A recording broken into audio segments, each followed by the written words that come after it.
Hey everybody, what's going on? Juan here, welcome back to the channel, and for this video I'm very excited to be talking about one of my favorite games in 2018, that is Yakuza 6, The Song of Life. And this is a game that I honestly was never interested in checking out, but there's a great friend of mine, fellow Keith Poushyk, that told me, Juan, you gotta get this game, it's got a bunch of wrestling references, and what do you know? Joining me to talk about this game right now, Keith Poushyk. Hey, it's you. It's me. You're the guy that, thanks to you, I was obsessed with this game for about a couple weeks, man. I told you, it's an amazing game. And it was really like I sent you one message, like, you need to play this game. And then the rest was you. And not to brag, but yeah, I was super right about that. Yeah, because you're very picky with games, and you do have a wrestling podcast called The Six Pack Challenge. We can talk about that a little bit at the end of this video. And very important, there's going to be spoilers at this, but hey, don't fear anything, because what we're going to be doing is having the overall podcast type conversation. At the first part, we're going to close the video out so you have a chance to beat the game. Or if you don't really care about it, you know, whether you're going to be spoiled or not, you can just enjoy the last part, because I definitely want to talk about some stuff that I've been stalling to talk with Keith, because I think that the conclusion of the game is something that's highly debated, and I can totally see why. So the first thing, Keith, is, what is Yakuza? Because this is a thing that has been happening for years, but it seems like it's not up until Yakuza 6 that it's gotten some more mainstream attention, kind of like Monster Hunter World. Like, that was the game that sort of like skyrocketed things. What is Yakuza as a whole? Yeah, Yakuza is kind of that thing that you always heard about, at least for me. Like, oh, these are really good games that are happening in Japan, and then, you know, like the diehard people would import them over. But it's just something that always eluded me, that I never really took the time to play. Until last year, I fell very much in love with Yakuza. They're doing this big revitalization project of the entire series that started with 0 last year, and then they're doing, they remade 1 Kiwami, and then Kiwami 2, which is a remake of Yakuza 2, is coming out later this year, and they're just kind of going through all of them and revitalizing the Yakuza series. And then, even though they're slowly going through it all, they released 6, which is supposed to be a culmination of the Yakuza story. So it's kind of jumping all over the place, but that's okay, because they're good games. If you could compare this game to anything else, I think that Metal Gear Solid would be, not from a gameplay standpoint, but this is a very dense game. It's heavy in cutscenes. You know, I guess, like, there's a lot of people that maybe don't know about Yakuza from a gameplay standpoint. So this is a beat 'em up. So if you love, like, Streets of Rage, the most intense beat 'em up. Yeah, so you can like, because when you look at it, it looks like Grand Theft Auto. It's not Grand Theft Auto. You don't get it to drive around. There's 2 different cities. Though. It's like Grand Theft Auto if your fists were guns. Oh, that should be in the back of the box, right? Like, that's a back of the box quote there. Wow, that is possibly You're the always best way. packing heat in Yakuza. Yeah, and then aside from that, the cutscenes can last quite a while, and that was one of the first reasons why I was kind of turned off, you know, from Yakuza. I thought that, like, for something that people talked about a lot, it was way too dense. But when you really told me about it, and you sit down, you gotta care about stories in video games. Even though the story, you can kind of skip through it, and the gameplay itself is very fun. But I think if you really care about the characters and the things that are happening, it's a great combination that you're going to be tempted to go back to the other ones. And Keith, correct me if I'm wrong, you largely play in the same city in all of the Yakuza games, right? It's just sort of evolved over time? Yeah, the mainstay of all of the Yakuza games is Kamurocho. And then throughout the other ones, you kind of go off into other places, but all of them feature Kamurocho, and it's really cool because you get to see how the city evolves, basically from the 1980s until now, through all of them. So it's almost like the city itself as a character. And this is something that goes all the way back to the PlayStation 2, which is surprising, because I remember I saw the box art a couple of times, but I never really saw any gameplay. It's not up until recently I went to the YouTube channel and I saw, yeah, it's the same city, and it's the same protagonist, which is Kazuma Kiryu, which, when I saw the gameplay footage for the PS2 version, I was like, does the man not own any other suit? Because he's been dressed the same from what I can see the entire franchise. But dude, he better watch that thing, right? You would hope. This is actually one of the shorter games, because this took me about 18 hours, which is honestly one of the other reasons that I was attracted to it, because Yakuza 0 apparently takes about 35 to 40 hours, while this takes about maybe half of it. and there's less side missions, which I'm assuming Yakuza purists may have a problem with that, but somebody like myself, it was a great introduction point. And I guess it's also worth pointing out, at least for me, I did not have to play any other Yakuza game. This was my very first one, sitting down, playing it, and completing it. I got lost, so I'm probably gonna get some names wrong. Here's the thing. Don't feel bad about that, because Yeah. I've played 3 Yakuza games, including this one. I haven't played the whole series. I just started last year. Okay. But I knew the mainstays, and everyone else was kind of like, oh, okay. I honestly still don't know some of the names, and I beat the game. So let's talk about a three-step process for this first part. So the first thing is what we liked about it. Let's focus on the positive things, because I think this game has a bunch of them. Then the things that maybe we didn't like about them. I think that this game, it feels like a PlayStation 2 game in a good way. In a good way in the sense that it's a video game. It doesn't try to be overly cinematic. That is good, but that can also be bad. And then our closing thoughts. Just, summarizing things. In your case, save up until the end. Like, is this better or worse than previous Yakuza games? And then afterwards, we can talk a little bit about the spoilers. So are you ready, my friend? Let us do it. Let's do it. And everybody watching, let us know. Have you played Yakuza? Have you not played it? Let us know, because I have it sealed right here, Yakuza 0. I'm going to be playing this throughout the summer. And as you mentioned, you got Yakuza Kiwami. Oh, you got 2. 0? Yeah, I got it. Oh, so my God. I'm very excited to play it. And I guess I'm so excited for you. Yeah, no, we're gonna be talking about Yakuza for a long time. And I guess the last thing we should preface this is by saying this is a Sony exclusive franchise, right? Yes. So if you want to get it, luckily you're not going to have to get the older consoles, because they're remastering all of them for the PlayStation 4. But yeah, you need yourself at least a PS4 to really get the full experience. So, Keith, overall, what is the thing that you most loved about this game that always kept a smile on your face? Kiryu. Honestly, just the main character. He's just this dumb oaf that solves all his problems with his fist, and they really lean into it, because they kind of like push back or pull back a little bit with Kiryu on other games, but this is like not even making sense. Just, I'm going to punch my way through every single problem that I have. It makes you question the story a couple times, but that's kind of what I love about Yakuza. So Kiryu had to do some jail time, basically as an honor system thing, and then as he's doing his jail time, his adopted daughter Haruka gets hit by a vehicle, and then it's conspiracy time, soap opera time, and he goes and finds out exactly what happened to Haruka. And then it just takes a twist and a turn and then another turn after that into this crazy, crazy conspiracy that leads him basically to Hiroshima. He meets like a group of Yakuza. They, once again, beat their way through every problem that they have. That's how you solve every problem in life. Just it's true. With your fists. It's a good life lesson in Yakuza. Just whatever problem you can't solve, punch your way through it. See where it gets you. And then... yeah, it's just insane.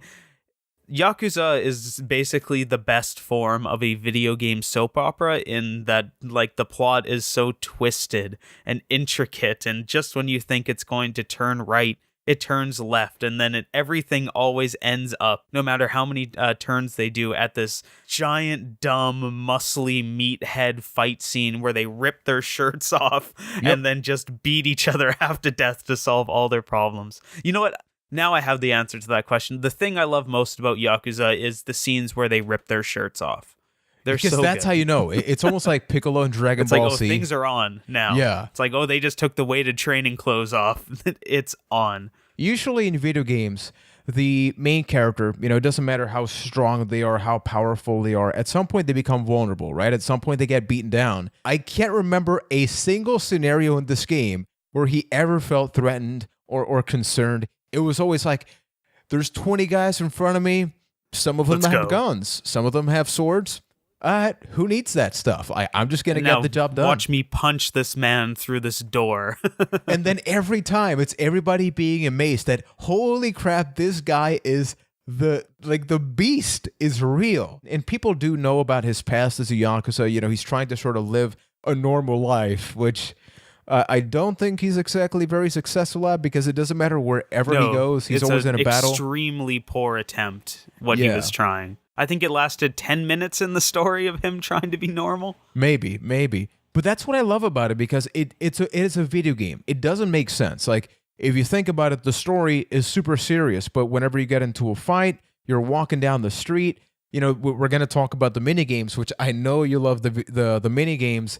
Everything yeah. is simply, here's a small sandbox, because it's not a huge world, but here's a sandbox where you can have fun, you can enjoy the story, and at the same time, it's like, as much as of a badass as he is, the man can also love his karaoke pretty good as well. Yeah, but I think that's the balance that makes Yakuza as great as it is, where it can be super serious at times, and it can be, if you don't engage in any of the side quests or the mini games, it's a very serious game, but all you do is turn a corner from beating 40 people half to death, and all of a sudden you're a mascot dressed up as a guy going like, oh no, or my you're doing God. a crazy karaoke thing, or you're hunting for fish with a spear, or you just became the leader of a nobody baseball team. Like, it rides this very fine line of being super serious and super crazy, and that sweet middle spot is what makes Yakuza as great as it is.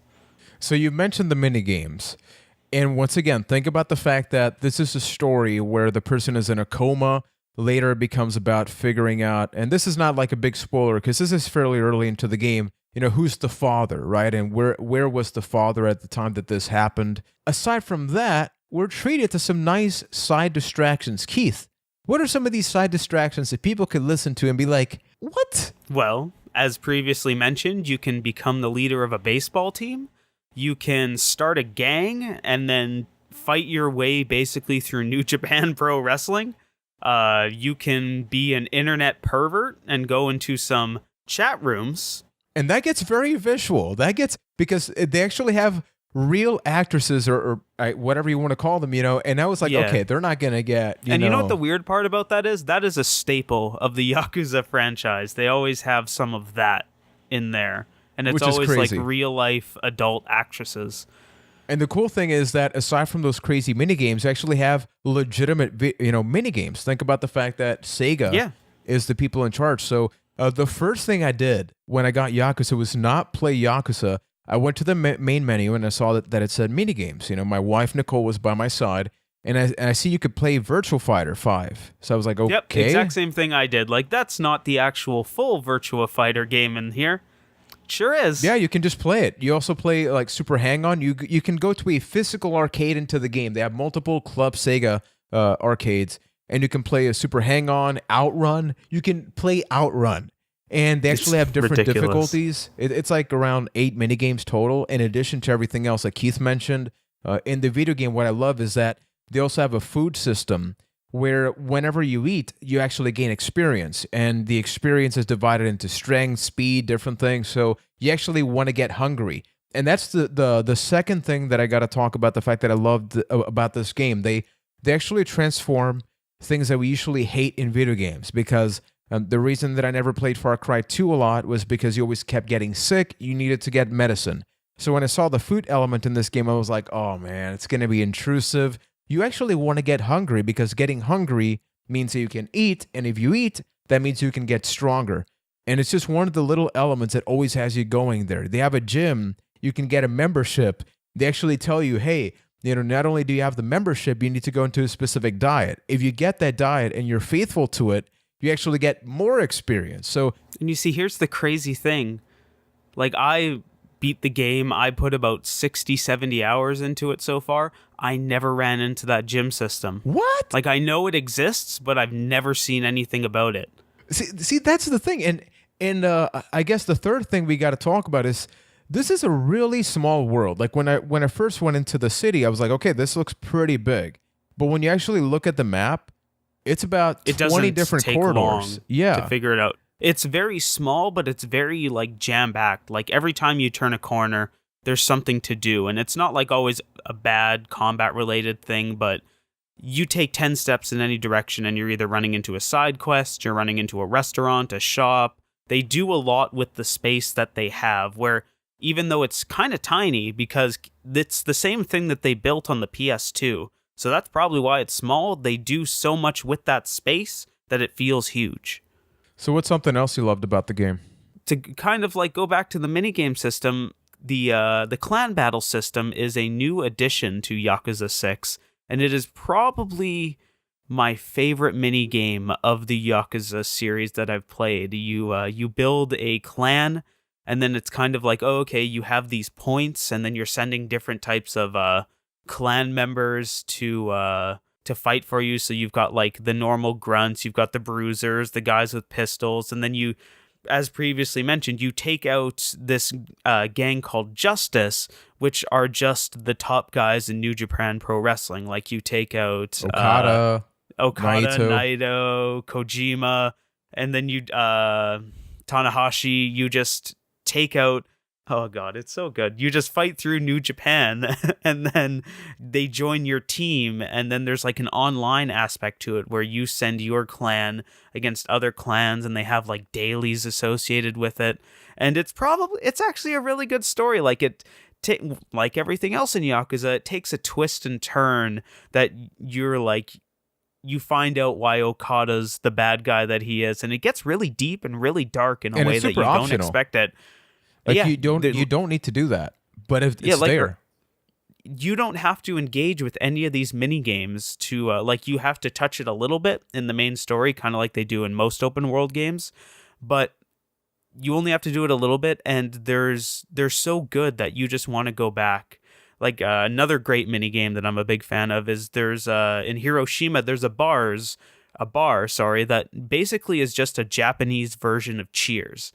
Like you go in, you make friends with people, you talk about their like day-to-day lives, like somebody's having trouble with their daughter, you give them advice, you make friends, and you like build up friendship meters, and that's it. Like it's not hard, it's not difficult. The only goal you're working towards is being friends with somebody, but it's just so good, and the storytelling is great. It just makes you want to keep going and going. This game is different with the side missions in that it has voiceovers, whereas with the other games, they were text-based, so they had a lot more side missions.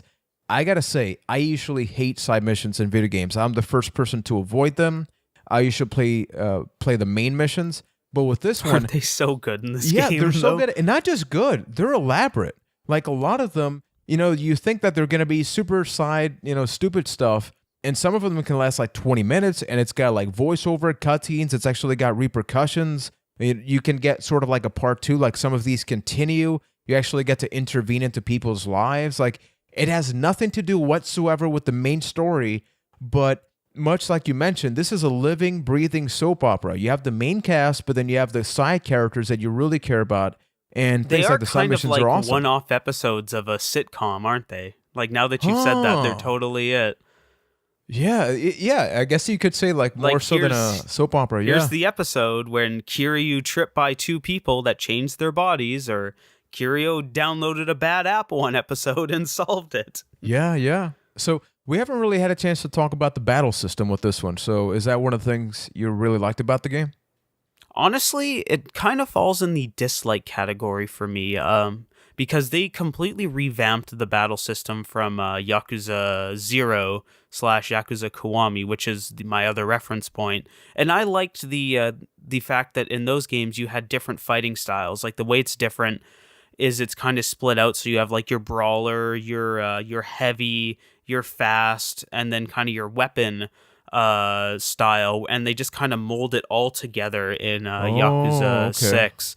So I found the combat to be a little easy. Like in the previous games, is a little more challenging.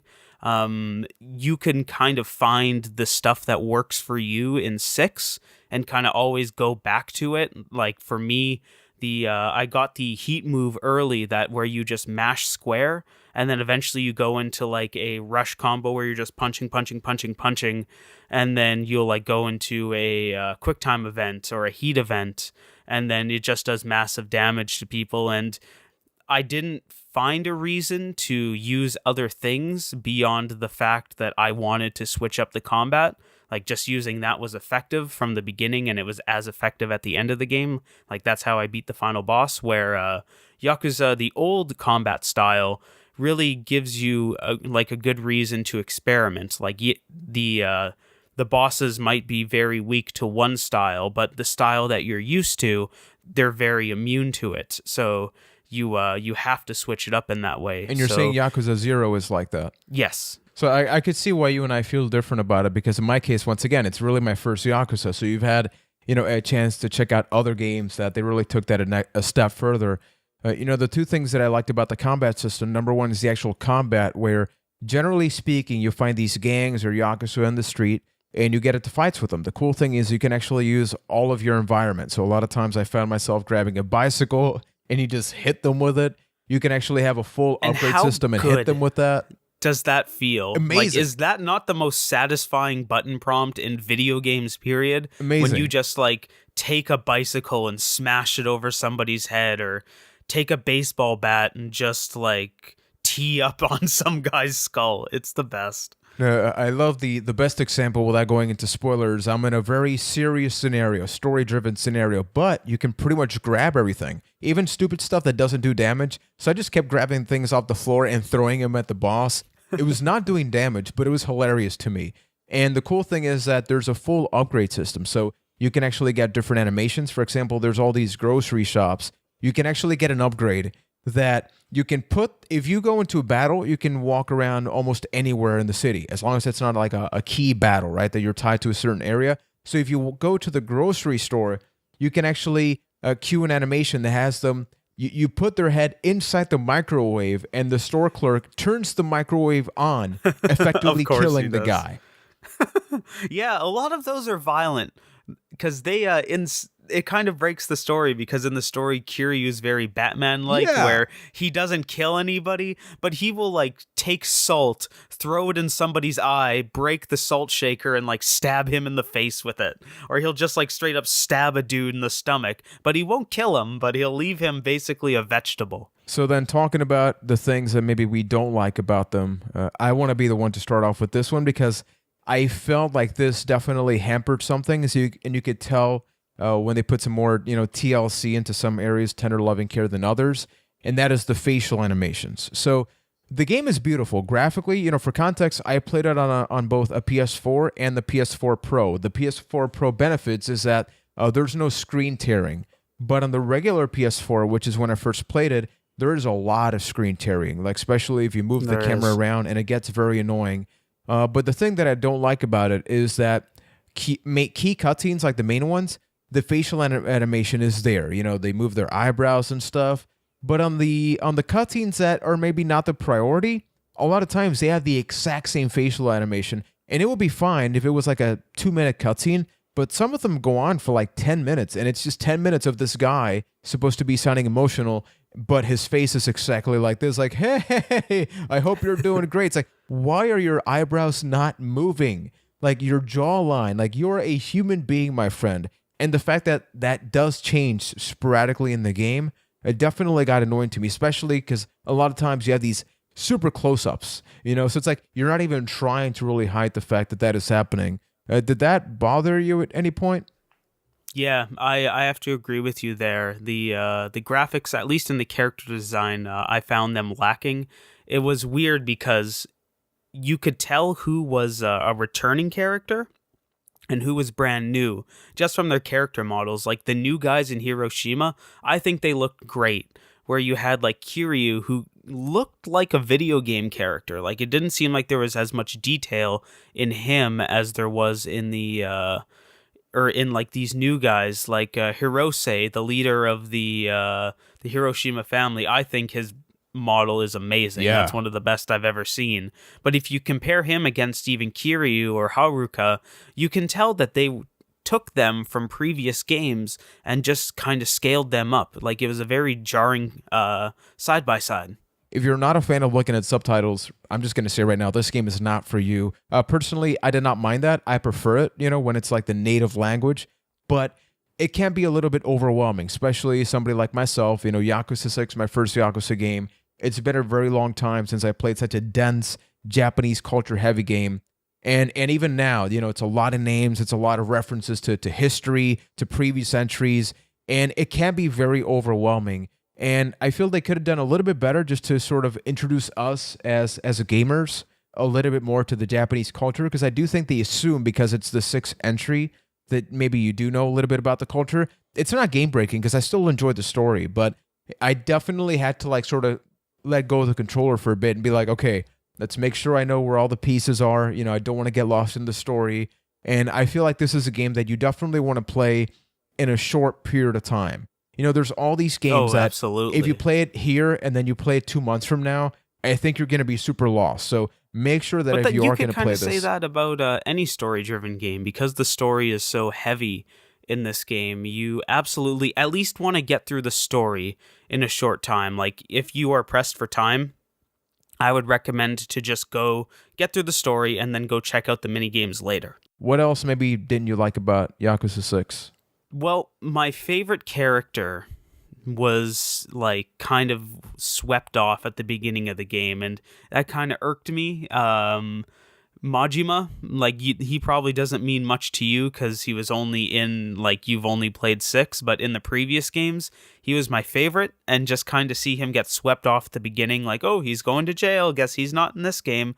And I guess I understand it from a Kiryu focus, but to build a character that's strong and then just kind of sweep him away in the last entry, it kind of rubbed me the wrong way. But even with everybody that they brought in the game, it never really filled that void as far as the impact that Majima has. So yeah. For me, I got to say the other thing I didn't like about it, and we'll go into a little bit more detail in the spoiler section, but something that I was not a big fan of Metal Gear Solid 4 and that game's conclusion, I remember then, they overly explained everything. It's like they wanted to make sure there was so much closure that it had like 5 different endings. And this game, like what I loved about this game is that it kept going up and up and up. Like I was loving every little detail about this game. Like my wife never played a single second of this game, but she watched every single second of me playing it because the story was that damn good. But when it came time to getting to the end, I don't know if it was a scripting problem. I don't know if maybe this is just Yakuza, much like Metal Gear Solid, where it's very convoluted. But I felt like they wanted to close off every single end and sort of try to please everybody that was playing the game. Then at the end, I kind of felt like, well, that was sort of anticlimactic. Like things mattered, you know, like we had conclusions to certain things. But it's not even that I was swerved, you know, and was disappointed by the end. I felt more indifferent about it. I felt like, don't forget it's a video game. You're not supposed to care so much about the story, but it's such a good story. It suffers from that thing in like video game pre-release hype that they hyped it up as this is the end of Kiryu's story. And without going into any spoiler territory, they take some leaps and some liberties to make sure it is the end of Kiryu's story. Ones that it almost feels like they didn't need to make, and the end of the game suffered for it. Kind of as an overall thought, if you are sitting there like saying, oh, I want to try Yakuza 6, but should I play 0 through 5 to get there? Don't worry about that. Just dive right into 6. I think Juan can attest to this as well. For all in all, they do a pretty good job of catching you up with everything you need to know to get there. And the groundwork that they set for Yakuza 6, if they do make another one, I'm excited to see where they go, because they could do it in the future. They leave enough characters around that you could see. There's like 4 or 5 different people that you can see kind of star in their own game that I'm curious to see where they go. If you are into over-the-top brawlers, like if you've ever seen a kung fu action movie and thought that this is the coolest thing you've ever seen, you need to play Yakuza 6, because it is just an over-the-top action movie brought into video game form. I think no other game has come close to Yakuza in that way. Based on the overall experience, not just the gameplay mechanics, not just the story, if somebody's watching this video and they want to jump in, they got a PS4, do they go with 6? Do they go with 0 or Kiwami? Because 0, that's a prologue, right? Like that's the Kiryu growing up. That is the very timeline-wise. That is the very first Yakuza game that's sets the groundwork for the story. And if you are deciding which one you want to pick up, go pick up Zero. There's no question about it. Like, I would say Zero is my favorite Yakuza game. It does everything six. Like, say we had a volume knob. If Yakuza 6 is at a 10, Yakuza 0 is at about a 25. Like, wow. It just takes everything, and it is so over the top. It is great. It is one of the most insane games that you will ever play. It's what got me into the Yakuza series. I was watching a playthrough on Giant Bomb, and then I watched about 2 or 3 episodes, and I was like, oh my god, I need to stop watching this, and I need to buy this game immediately. And I did, and I haven't looked back since. Zero is a great game, and it's probably one of my favorite games of this generation. You're really making me want to play this now. 6, oh my god. As good as 6 is, 0 is 10 times better, and I can't wait to have the conversation with Zero about Zero with you. Oh yeah, we're going to have that for sure. And I love the time period because Zero takes place in 1988, so I really want to see how all of that city, all of that culture was, back in the day when Yakuza 6 is fairly into that normal. Hard. Like, I'm gonna spoil one of the side quests for you. I'm sorry. Go for it. But there's a guy that goes around with a bag phone, and he's talking about, like, this is the future. This is what everybody's gonna have. It takes 8 AA batteries to operate for 20 minutes. You need this bag phone. It's just so good at being like a sign of the times. Zero is so good. Oh, we got to do it, man. We're going to talk about that in the later part of the year, assuming Puerto Rico doesn't get another crappy hurricane. But we're going to close off this part now because, remember, we're going to get to a little bit of the spoiler cast, if you will. Maybe not a super long conversation, but there's some things I'm very excited to talk about with you. So everybody that is watching now, if you like everything that I'm doing right here on the channel, you can subscribe. Remember that you hit that thumbs up, you hit that sub button. If you want to hear more of that guy right there, Keith, he actually has a recently launched podcast called The 6-Pack Challenge. So tell us a little bit about that. Yeah, if you're into professional wrestling, you can check out myself and my good friend Mark LaBelle as we talk about the 5 best things that happen every week in professional wrestling, and the one not so good thing in a little podcast we have called the 6-Pack Challenge. If you want to follow us on Twitter, it's twitter.com/6packcast. If you want to follow me personally, I'm at Keith Poushyk. That's KeithPoushyk. I'm sure if Juan is a good friend, he will put a link down below that you can click for that. And yeah, if wrestling's your thing, we got you covered. So up until next time, which is really just in the next 30 seconds, thank you for watching. And without further ado, if you don't want to be spoiled, I'm just giving you a couple of seconds to pause the screen right now. So I'm really just extending this for like 5, 4, 3, 2, 1. Okay, Keith. All right. Like, for everything this is going on now. I love this game. Like, I love this game. It is so good. There's a moment at the end of the game, like, when you're going through the tower and you're fighting the helicopter. There's a moment that encapsulates why I love Yakuza perfectly. It's when you're just running along, and then, there's just a rocket launcher on the ground. Why not? Hit a button press, and you blow up the entire helicopter. It is the best. It is my favorite thing. Like, I just sat on the couch cackling the entire time, but Yakuza is just a game filled with moments like that. It's so good. He's never threatened. He's never any of that, but what I never got, like, I felt like this was so unnecessary because, the main story is, she's in a coma, so you want to figure out what happened, and, in the process, you figure out, so the baby's got to have a daddy, you find out who the daddy is, and, first there was, like, a bit of a swerve, then ultimately you find out the daddy was, like, right next to you the whole time, so it's like, okay, cool, that's awesome, he was actually part of that family. And then Kiryu beats him down. Beats the crap out of him, because, of course, that's what he does. That's what he does. That's how he solves problems. Exactly. Yeah, now you're going through a door with my fist. But then at some point, I don't know why, it's like the story gets solved. So I definitely feel they added this for the sake of fluff. They talk about the secret of Hiroshima. And to me, it was like, you have never mentioned this at any point in the game, to my knowledge, unless there's like a side mission or something. It's never been a priority. So why do I care about this? There's a point where they actually tell Kiryu, like, why do you care about it? Because even me, I'm like watching, I'm like, yeah, dude, I'm playing as you. Like, why? I'm just trying to solve this crime, and all of a sudden you're in this like massive like conspiracy. But that's kind of a Yakuza staple. I think they were more making fun of it than anything, because every game ends up with this smaller crime or this smaller problem that just gets blown out of proportion, and all of a sudden you're you're just like way in over your head over like the littlest thing.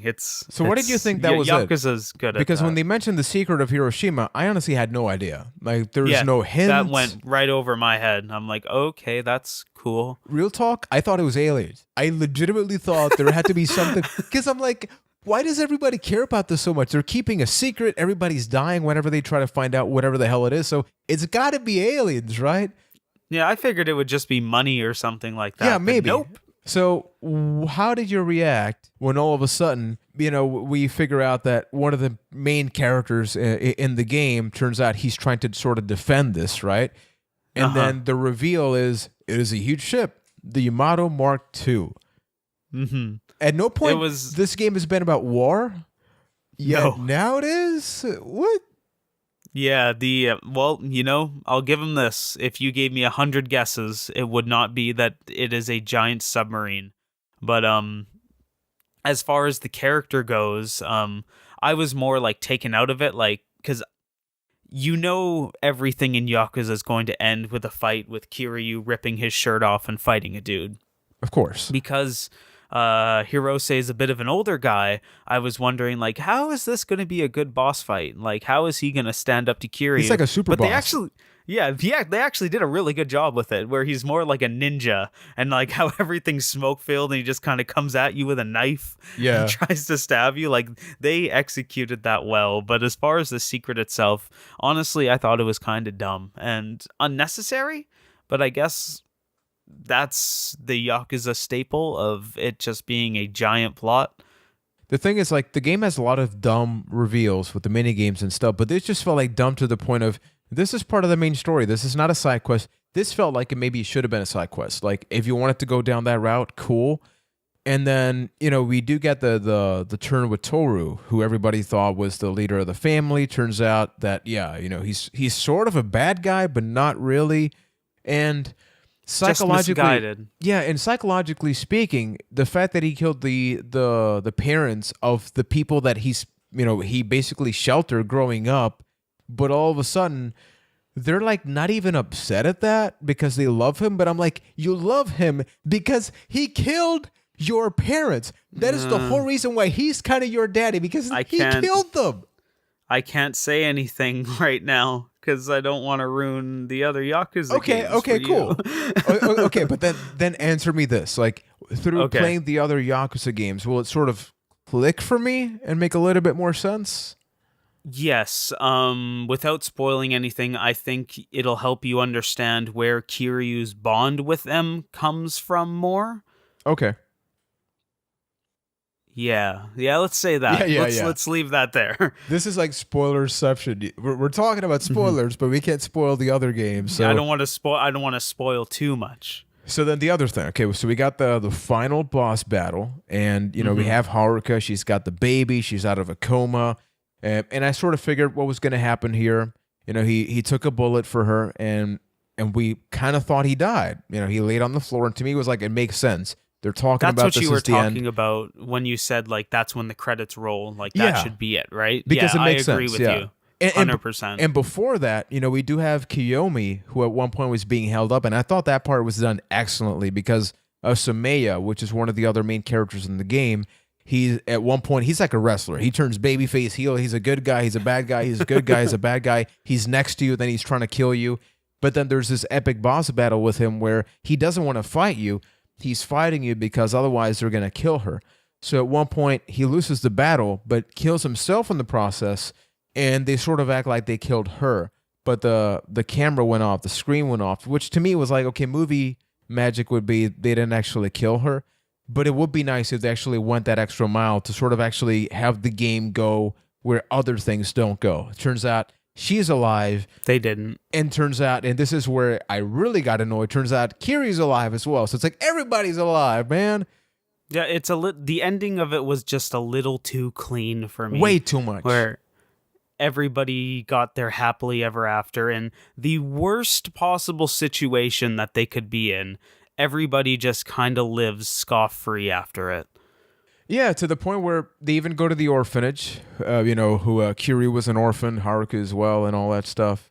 And he actually goes over there wearing the same suit he's worn for all of the previous games. Yeah, and nobody is privy to it. Yeah, and it's just, it's like, aw, such a beautiful ending. And it really rubbed me the wrong way. It really did, because I get it. They're setting it up so he can come back at whichever game they want. They can either take him out of the story, because hypothetically he's dead, right? Like, that's the whole thing. It's like, I'm going to fake my death. That's the agreement. But it also leaves the option open of, if he ever has to come alive, he can, because he actually is alive. So it is this perfect cliffhanger that they can go whichever way they want, which I'm assuming that's exactly what they want to do, right? Oh, 100%. Like, I could see a game, if there's ever a 7, like, fast forward 20 years, you've got young Haruto taking names, and then, like, there's a quest, or, like, he's about to get killed, and then old man Kiryu comes and saves him, or something like that. Exactly. So maybe that's going to be what's going to happen. Is there anything else, spoiler-wise, we got to talk about? I think that's really the main things. There's one thing I've been wanting to talk about this with you so bad. You haven't played it, so I'm sorry it's getting ruined for you. But my favorite moment in this game, and it is so good. Oh, no. The minigame? The Siri thing?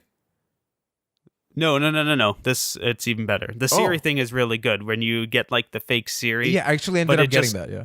It just talks smack about real Siri, like, oh, that that B word that's out in America, she won't do that for you, but I will. Yeah. But no. This is so much better. There's a moment that during the clan battles fights where you're finally, like, you've built up to the fight with Okada, and then you're finally, like, you beat Okada's gang. It's because after every gang leader, you do, like, a one-on-one fight. So after you beat Naito, you do a one-on-one fight with Naito. Same with Tanahashi. And then you're finally going up against Okada. And then, like, it's this big moment. You're like, okay, I'm ready to go. And all of a sudden, Okada's New Japan theme starts playing during the fight. And then you're just fighting to the Rainmaker theme. And it's the best thing ever. He's, like, hitting you with the Rainmaker. And you're just, like, fighting for dear life. Because it's actually a really hard boss fight. But it's just, like, the most intense thing I've ever experienced in a video game. And it is so good. You need to get to that boss fight. Yeah, no, I have played some side mission stuff afterwards. That's when you told me about the whole Siri thing. I had a chance to play that as well, and I did play a couple of the clan things. And I remember at one point I always started laughing when they show Okada and they say the Rainmaker, and he literally makes just it like rain money. Yeah, I'm like, what? This doesn't even make sense. It's so good. He even does. There's one point where they're like, Okada, we need funds to send the army to Hiroshima, and he just does the money thing again. Like, here you are, I'm the Rainmaker. Makes money spawn out of thin air. Because why not? Because Yakuza, that's why.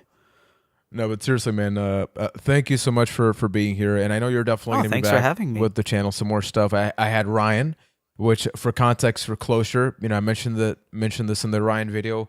For 4 years, the three of us had the Bite That Wrestling podcast. Pretty cool that you have a wrestling podcast now, and I know that I hope to have you on it sometime in the future. Of course, man. I love to talk about damn wrestling, and especially now WWE has like 40 hours of pay-per-views, and everything's getting longer now. But you and I have a lot of wrestling stuff and video game stuff in general that I know that this channel here can be a vessel, if you will, for a lot of conversations. So indeed, look forward to that at some point, people. So up until next time, this has been our Yakuza 6 podcast. Because it's play Yakuza. Yeah, buy 0. If you want to play one, buy 0. If you like that, get 6. If in the past 15 minutes we didn't sell you in the idea, I mean, if this is your first thing watching Yakuza 6 and you got the spoilers part, if you don't care about that, then hopefully this sold you on the idea of playing Yakuza 6. And if not, Keith definitely sold me. I did a live unwrapping of this as we were talking about this. I cannot wait to play Yakuza 0 with an average beat time of about 35 to 40 hours. So we're going to be doing that, Keith. Yakuza 0 podcast. That's going to happen when we're done here. So any closing comments now? Thank you for having me, and play 0 so we can talk about it as fast as possible. Because I'm probably, now after this, I'm going to go play 0 again for the third time. Because I'm a monster. Whoa, third time? Really? Third time, and my first playthrough, I almost 100%ed it. Holy crap! Okay, yeah. If I love Yakuza 6, and you keep telling me I'm going to love this one more, it's going to happen. Oh my god! Everybody watching, I just want to. Oh god, it's so good. For the two people that are at this part of the video, which is your if you're a Yakuza fanatic, which is your favorite Yakuza game and which is your least favorite Yakuza game? I definitely want to know. And also let me know if you like this sort of long form content. I'm going to be doing more stuff like this. It's just fun to really just like sit down, hit the record button, and really talk about the little details about video games that sometimes when you try to present it in a more formal format, it gets lost in the process. Plus, we get to sound ridiculous when we talk about things we love about the games, and Keith talking about the naughty Chad. So until next time, folks, thank you for watching. Let's try and go for rocket launcher. And there will be many more rocket launcher conversations. Oh, Keith, just say yes or no, and we'll end the video on this. Are there rocket launchers in the other Yakuza games? So many. Oh, yes. And with that, we leave you, everybody. Take care. Have an awesome time. Enjoy some other stuff on the channel, and enjoy the 6-Pack Challenge podcast with Keith Poushyk and what's the name of the other guy, Keith? Mark LaBelle. And that guy. Take care, everybody.